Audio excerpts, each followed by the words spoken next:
I'm at a loss for words. This is easily the worst tier in the entire Iceberg for me personally, as I just have a harder time wrapping my head around what this tier centers on. What is tier 7 of the Disturbing Movie Iceberg? It is the disturbing and disgusting isms of the world that lead into a rabbit hole of pure depravity and wackiness. Oh, shit.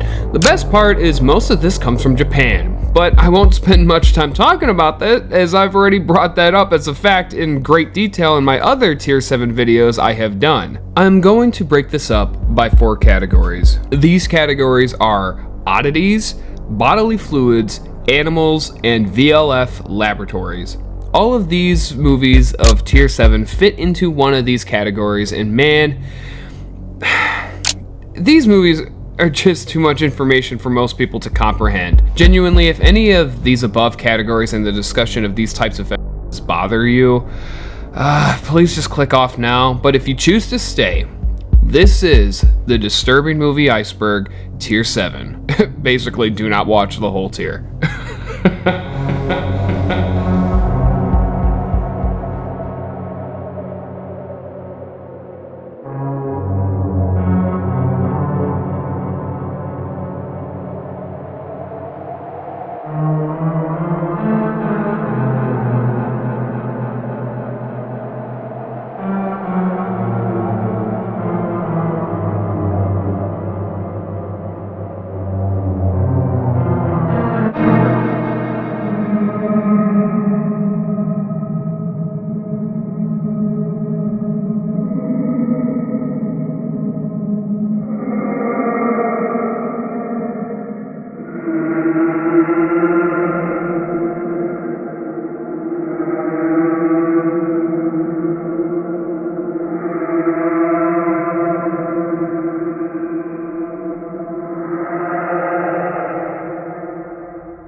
This category here is what I like to call oddities. These are movies that either don't belong on tier 7, or if they do, they don't apply to one of the other 3 broader categories. Now, what movies do I consider to be an oddity for tier 7 and why? Well, those movies are the Saudi Scream movies, Death to Kafar, and the KT Trilogy films. With regards to movies that I have already done a video on, I will briefly go back over in case someone else hasn't seen that content. So without further ado, let's talk about the Saudi Scream movies. Now, I have literally just released a video regarding these films, so I'm going to keep this one really brief. Essentially, the Saudi Scream movies are a collection of 5 pseudo-snuff pornographic movies from Japan centered around women getting tortured and murdered. These movies were all made by a company named Zeus through a parent company of GTS, also known as Giga. These films are extremely low budget and horridly acted with some of the worst special effects I have ever seen in any of these films. I'd like to reiterate right now that how I watched these films of today was either by rapidly tapping the fast forward 30 seconds button, or I just simply didn't watch it, as I didn't want to expose myself to any of these films along with the later films to come down on the list. But the Saudi Scream films are known for being rip-offs of better and more notable horror movies, specifically with the second one being a rip-off of the Saw franchise and the fourth being a rip-off of Tumbling Doll of Flesh. Truth be told, these movies are so bad that they make all of tier 5, save for Ostermontag, Gateway Me, and The Taming of Rebecca, significantly better. These movies are not arousing, not fun, not made well, not even disturbing, so what was the point? I won't ever be able to answer that question, but let's answer the question of why it's in the oddities category. The reason why I just simply feel that this set of films belongs on tier 5 is seeing as it is Tumbling Doll, Taming of Rebecca, and Girl Hell 1999 adjacent. It's literally a set of movies where the sexual acts are real but the violence isn't, so does that sound familiar? Anyways, that's where my thought process on that movie ends. So, moving on into the next oddity. Death to Kafar.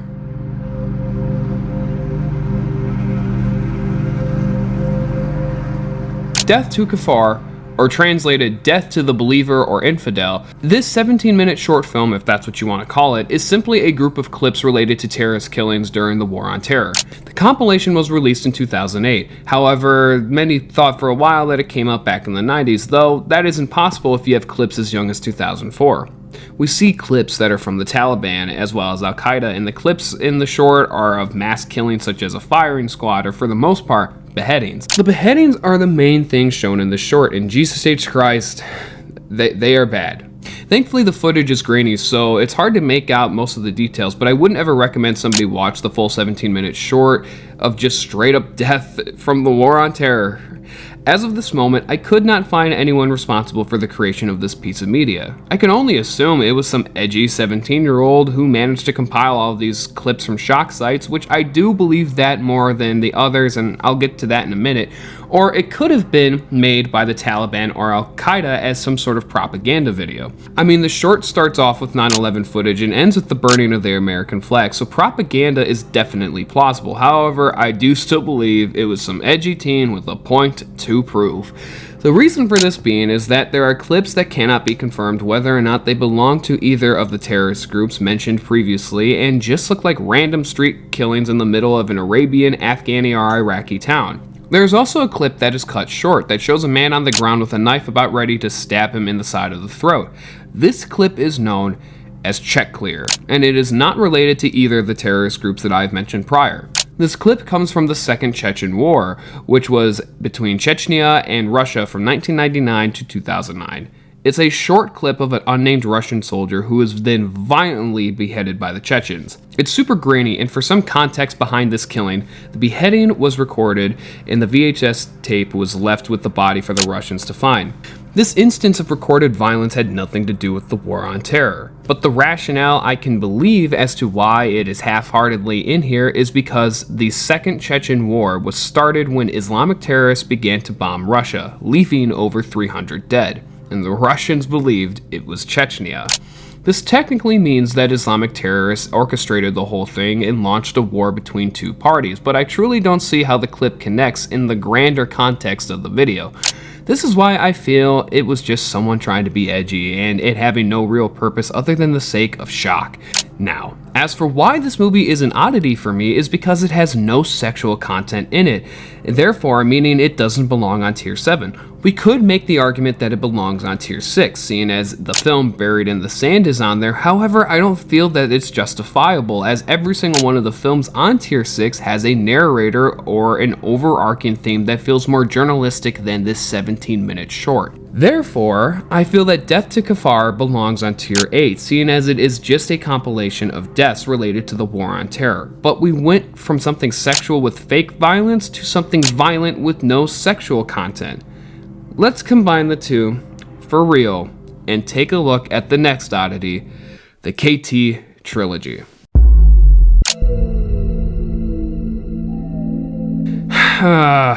These ones I really don't want to talk about a whole lot, but anyways, essentially all three of these movies are Needle, BM, and Blood Play. Yeah. There is the incorporation of whips in the films, and the only real difference between any of them is who it's being done to and where it's being filmed. The first one looked like it was filmed in somebody's garage with the lights off. The second one looks like it was filmed in an abandoned building, and the third one looks like it was filmed in someone's home. The third one is the only one that ups the ante from my understanding. This one involves all of these hardcore films taking place on more than one girl. Aside from that, it is genuinely just Needle and Blood Play, and it's just disgusting to even imagine that, let alone see it. I have only seen frames of these movies to better understand what is going on in each one, but I have never and will never watch any of these movies in any fashion. You couldn't even pay me, not unless the pay is obscenely good, but damn. Guys, the reason for this one being an oddity is just simply it doesn't fit with the other categories. But speaking of other categories, we got plenty more movies to talk about, so let's hop into part 2.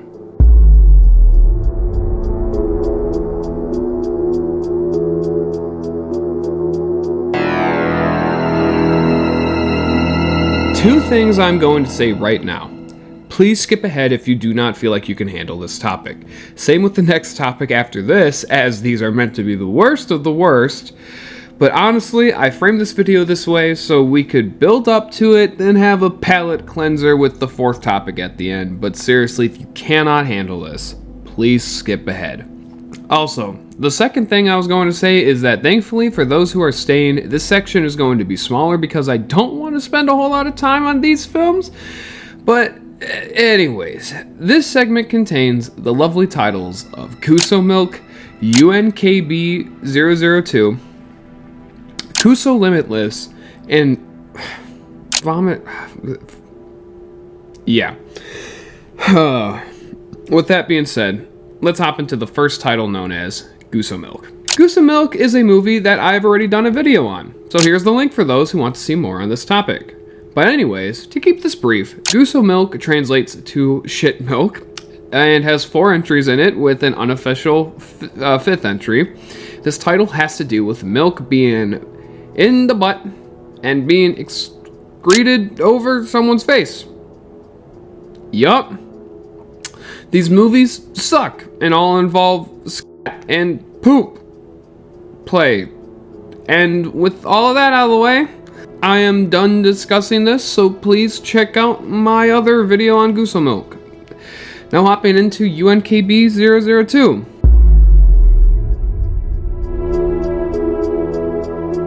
Now this movie is in the same vein as Kuso Milk. What do I mean by this? I mean it also involves poop, and the title is a translation into understanding more of what the film actually is. UNKB is known as the Urinal Woman.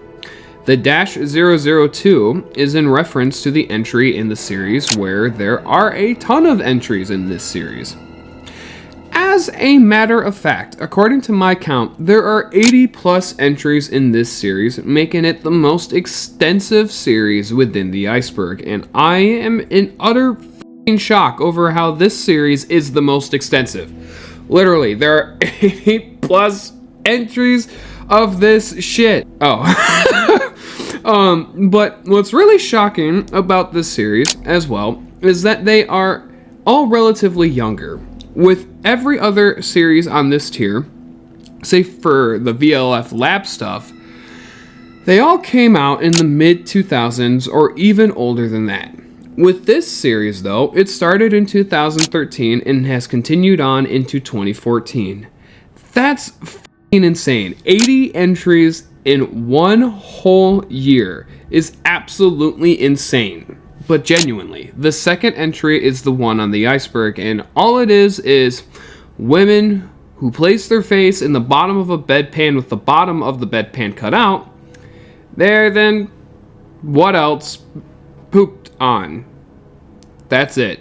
The rest of the series is just versions of this, some of which involve sex, and that is it. That's the UNKB series. The only other thing I'd like to mention is that the company that has made these movies is known as Dogma. Dogma is a pornographic company found in 2001 that makes these films along with any other type of fetish that is legal in Japan. This company was a subsidiary of a studio named SOD, or Soft On Demand. What's ironic is that SOD was known for making content known as Stop STD, which was a series based around the practice of safe sex as a way of preventing STDs. This is really ironic because literally Dogma was willing to work with every fetish possible. Every single one. However, it doesn't change what this series is, nor what the next entry is. And moving into the next topic, we've got more of the same with Kuso Limitless.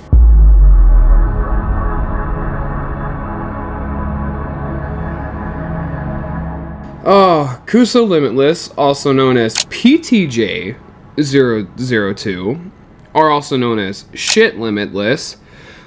We have more of the same as the other two, and this one was even made by Dogma as well. The only catch with this one is that this movie is 3.5 hours long of scat and poop play. Oh god, do I really need to say more?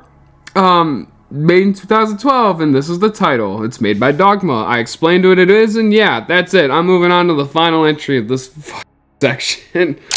Oh no. Oh, not this title. The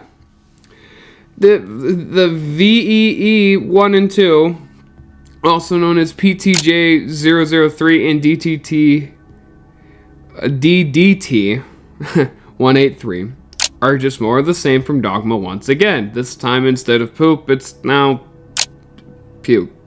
These movies are not connected, as the first one came out in 2012 and the second one came out in 2008, and I just can't believe that this section of the video even exists, let alone there's a company that is so interested in making all of these movies and making as many of them as they are. Dogma, you're fucked up. This is why I will never go into a Japanese video store after hearing about all of this. Hell, Dogma. Speaking of that and dogs, yeah.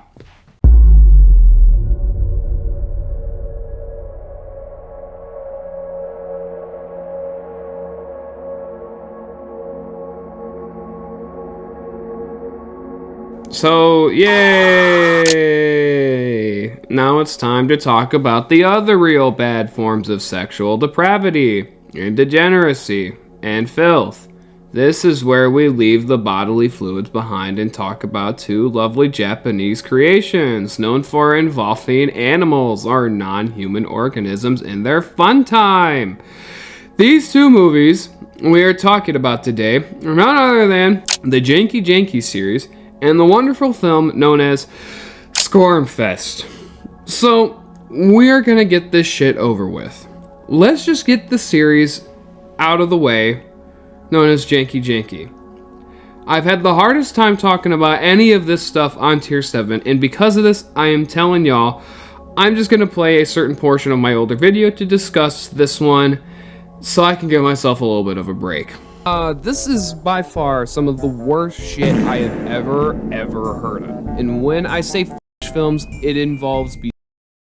For those who don't know what B is, it is basically sexual interactions with an animal, right? And of course, these animals you would think are maybe as simple as just, a dog, maybe a cat, maybe a horse or a cow or something like that. You would think it's just as simple as that, but this series takes it to a whole new extreme. This series involves segments starting off with a dog that eventually devolve into stuff like earthworms, goldfish, frogs, eels, cockroaches, and of course, octopus. I am at a complete loss for words when it comes down to this, because I have never, ever heard of something on this kind of level, nor have I ever expected to find something on this kind of level. When I heard the term tentacle, I just didn't expect it to actually exist. I expected it to be just some Cards Against Humanity type of joke that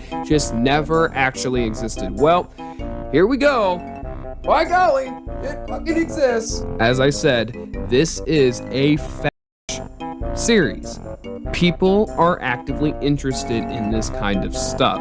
Now, as I said, the first installment does involve a dog. I've done careful research looking into this series because I did not want to watch any of this, but I have done careful research in order to establish the founding and the knowledge that I am about to present. So, as I just previously stated, the first one starts off with a dog. The second one eventually devolves into an eel. Third one is earthworms. The fourth is of a sea cucumber. The fifth is an octopus. Sixth is an eel. Seventh is a goldfish. 8 is an eel. 9 is a frog. 10 is an eel. 11 is a frog. 12 is a leech. 13 is a snail, 14 is earthworms again, 15 is an eel, 16 is eels, 17 is another octopus, 18 is all sorts of assortments of fish, 19 is cockroaches and various bugs, maggots included, 20 is fish again, and 21 ends with a frog. So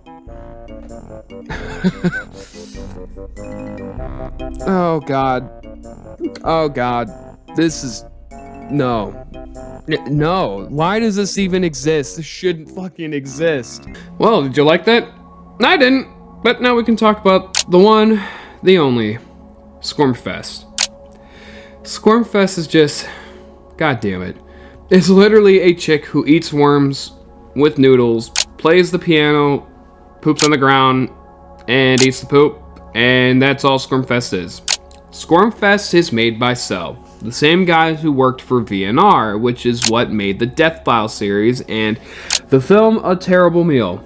These guys are known for their deep dive into adult content and shockumentaries, which means that this project here should not come off as a shock.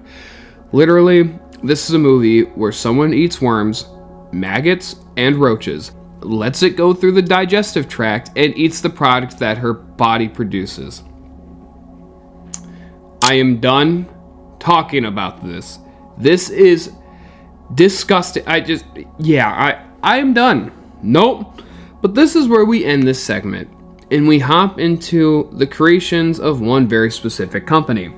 This company has produced the final 3 entries on Tier 7, that being Channel 309, The Motel Files, and No Vaseline, The Great Swindle. This company is known as VLF Laboratories, and these guys focus on the more hardcore side to sexual sensation.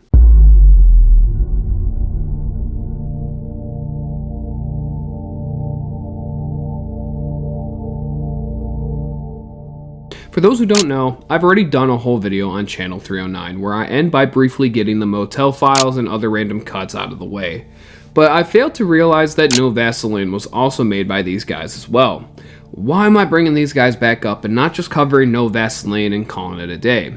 It's because there's a lot of information that I never dove into, specifically with the fact that there are 2 more entries that I never knew about for Channel 309, discussing more about who Marco Melodia was, the beliefs of these guys, as Marco didn't practice Satanism like I stated, and to discuss the death of Marco Melodia himself.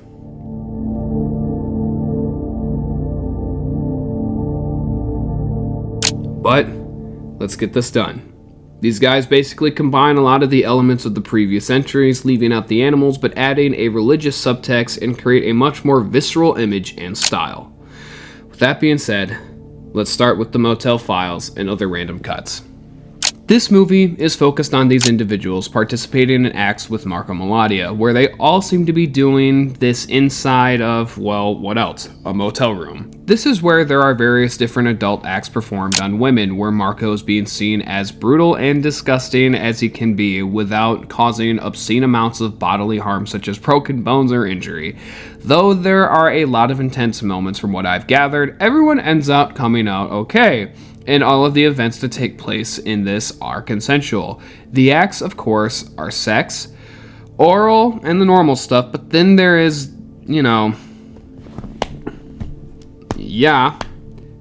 and other rough forms of sadomasochistic play. These were all filmed over the course of 2014 to 2019 and were compiled into a compilation on a DVD that was once sold on Black Lava Entertainment's website. Now, this is stated as being more intense than Channel 309, however, not as intense as the next entry, No Vaseline. No Vaseline is a one-time movie that was released in 2013, making it the oldest of all of the VLF Lab properties. This is also debatably the most intense of all the creations from VLF Labs, as this one dives much further into the bodily fluid side than either of the other entries include. This one is just disgusting and talking about, as the opening involves a metal contraption that looks like something your OBGYN would use, and then proceeds to throw up into it. I just can't believe I have had this explained to me. It later divulges into frantic editing that then involves a variety of sexual acts, where it ends after the 46-minute mark of this wonderful stuff. When discussing this movie, it kind of shocks me that VLF Labs came out of the gate swinging with what most have said is their most intense stuff. But it is obviously not their most famous stuff, as the final entry is the one I have the most to say about. From the Motel Files to No Vaseline, we're going to conclude this video with the discussion of Marco Melodia's ideology and aesthetics that went into the creation of his long-running series known as Channel 309. Channel 309 is a collection of adult films that focus on pagan imagery and sadomasochism. This one is primarily in black and white, with ritualistic scenery on top of loud industrial music and noises to create disorientation for the viewer. Mark Melodia can often be seen wearing a pig mask, where him and other women commit similar acts of sexual depravity, where instead of just filming them in a grungy manner, this time they are looking directly into the camera half of the time, focusing much more on the look of the series as opposed to the act themselves. There are 9 entries in the series. That was until the release of 2 that came out in 2017 and 2021 respectively. These 11 entries are really no different other than in setting, and some of the different types of films that appear in this are and other stuff like BDSM and age play as well. All this is incorporated into an adult film series with religious subtext. And what's subtext in specific? The religious subtext has to deal with esoteric paganism mixed with Gnosticism as well.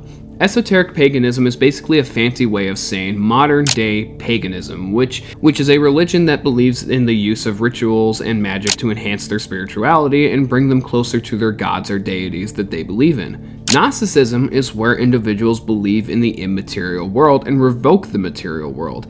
It's the seeking of higher knowledge and the exploration of all sensations that allow us to perceive our material world as our own. In the series, they are practicing a form of sex magic, I guess to enhance their sensuality and create imagery that adds to the disturbing nature of this series. Do not get me wrong, this is not an explanation as to why people should watch this or take some really big, deeper meaning from within. However, this is just an attempt to explain the rationale of the people going into the series. And the main person to discuss is Marco Melodia. He was an Italian filmmaker that was obviously responsible for all of VLF LABS creations. He stated in an interview that the name for VLF comes from an Italian phrase that says "Vans la forco," or "go to the gallows." Go to the gallows is basically an Italian version of saying "go fuck yourself" or "f you all." So we have "Go to the Gallows Labs" or "Go f you, go f yourself Labs" as a production company. He also stated that the VLF LABS studio goes as far back as 2007 as the first time any of this stuff was ever filmed, and makes sure to discuss in great detail how he has performers and how there is even preparations for certain shots. Marco Melodia is not another Lucifer Valentine who likes to prey upon people with disorders, doesn't care about them, and uses them as props for his films. Marco seems to care about those he commits these sexual acts with and makes sure that they are all okay and consenting throughout. Marco discusses how many of the women in his films are people who have come to him as opposed to finding them through his work. He even says that the masks are not to hide their identities, but instead it's a way of depersonalizing the acts in the film. It's a way for the actresses to separate themselves from the act and just dive into the acts on camera. He also discusses the main criticism of the series being satanic, as in it is not satanic, but instead the draconian Gnosticism mentioned earlier. He basically then explains that the films are all in the sake of expressionism as opposed to sales or triggering people. It's through this that we see the final thing he states in the interview, where he thanks his performers more than anything else, or else his work would be meaningless. That's the thing about VLF LABS' work. It seems that episode 11 of Channel 309 may have been the last because on November 25th of 2024, Marco Melodia had passed away. As of this moment, I have not been able to find out how he passed, but all I can say is with his passing comes the death of one of the most controversial, interesting, and discussed entries on Tier 7. Marco Melodia, if you can hear me in the afterlife, just know that I do not judge you like I did. It seems that this is a deep exploration into what you were interested in and further exploring your beliefs with those that seem to want to participate with you in this. Marco, your content is not something for me, nor will it ever be, but I am sincerely sorry for the loss that the Iceberg community and horror community has been given. Your legacy may be very murky, but regardless, may you rest in peace, sir. You are most definitely not a Lucifer Valentine. But guys, that's Tier 7. A just absolute cluster of depravity and how deep human sensation and human desire can go. We've got needle play, we've got bodily fluids, we've got pseudo snuff movies, we've got animals being involved, and even religious pleasure being taken into account here. This is definitely one of the harder videos to talk about, just in terms of like trying to navigate around the topic. Not that the topic necessarily offends, more or less it's a disgusting topic. So yeah, that is tier 7, ladies and gentlemen. What the fuck? My name is Brendan Reviews, and I hope you guys have a great day, evening, night, whenever the fuck time you guys are watching this, and I'll see you all next time.